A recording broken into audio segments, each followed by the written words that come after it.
Nemoj da se rasipa totalno emisija, mislim, ovo postaje neozbiljno. I drugo, sada još... Već ste odgovorili. Niste me razumeli. Politička emisija. I sad, i još jedno, samo mi dozvolite, kad ste se već sad ubacili.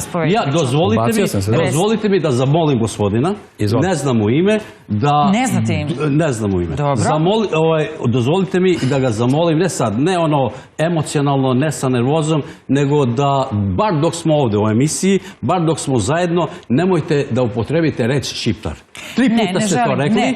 Ne znam da li to istiklo, da li to iz nekog neznanja. Ako to bude radio zbog vaše molbe u redu, ali to u emisiji apsolutno... Hoćeš ti meni da određuješ to? Ne, a ja vas zamolim sada. Ne, molba nije, pazi, ton kojim ti govoriš, sačekaj bre, ton kojim ti govoriš nije molba. Ti meni ovdje nešto naređuješ. Vrati se u svoje mesto, govori o privredi, šta sad hoćemo? Ti meni nešto određuješ? Kako ja u emisiji srpske televizije, TV Happy? A hoćete da uvažite to što sam ja vas... Kako to znači sin Orla? Jer šiptar znači sin Orla. Čekaj.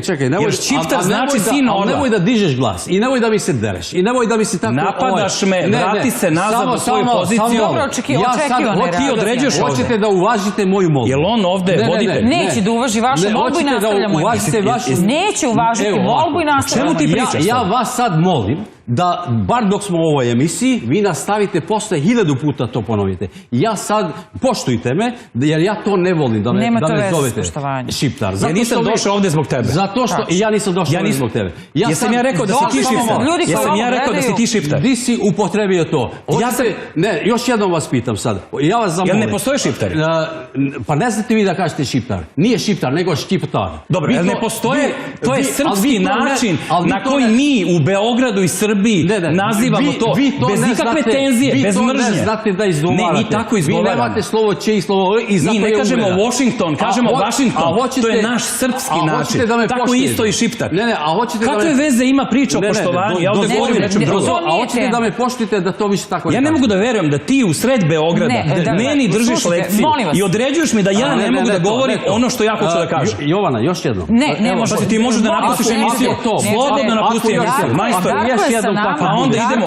Nemojte, ja vas zamolim sad. Pa ti me teraš da izgovaram. Ti mene teraš da izgovaram. A koji je to način? Na koji način da vam se obratim? Zato što ti ne znaš šta znači televizijska emisija. Ti ne znaš šta je TV show. Ti ne znaš šta je politička emisija. Ja 20 godina držim televiziju. Ti se okrećeš ka meni i meni govoriš šta ja smem da govorim, šta ja ne smem da govorim. Gospodine, ja 20 godina držim televiziju. Ja sam vlasnik televizije. Pa šta onda? Pa šta onda? Kako meni vi kažete da ja to ne znam? Upravo iz tih razloga. Pa zato što se ponašaš bahato i bezobrazno. A šta hoćete sad da me obučavate? Gospodine, Darko je sa nama još 10 minuta, ti sa njom imaš kontakt. Kakav ti imaš sa mnom kontakt? Dobro, u redu. Imaš neku vezu sa mnom? Šta smo se dogovorili? Dobili ste vaše vreme. Ovo pokazuje šta je Srbija. Ovo pokazuje šta je Beograd. Za Darka Trifunovića i zato vas molim da sačekate svoj red. Moj zahtev? Nije bio upućen meni. Zahtev ne može da postoji zahtev. Može molba da postoji. Zahtev, ali ton koji ti ne prihvata tvoju molbu. Gospodine, Darko je ovdje još 10 minuta, imamo još pitanja. Ti ne znaš ko sam ja uopšte. Imamo još pitanja. Ja ne znam ko si ti. A šta je to bitno? Ja sam ovdje. Šta sad ćemo silu jedan drugom da prodajem? Ja sam vas vrlo ljudski zamolio. Nemojte to. A u ime čega? U ime šiftara? U ime čega? U ime Albanaca? U ime čega? Zato što je uvreda za mene. Uvreda? I vi, ja, znate kako? Što pomenem reč šiftar, to je uvreda. Da, uvreda za mene. I ja, dozvoli mi da ti objasnim, ako se ne slažeš, onda se ne možeš da uzimaš vreme više. Ja neću s tobom da pričam. Pa ja neću s tobom da pričam, ali dozvoli mi. Ja, pa nemoj tako. Nikada u životu meni neko nije nešto zahtevao emisiji, a da nije voditelj. Nemojte da puštam reklame pre nego što Darko izađe. Dragoceno je njegovih 10 minuta. Pa ne, ali nauči ga vaspitanju u emisiji. Sačekajte, popite vode, sačekajte. Darko.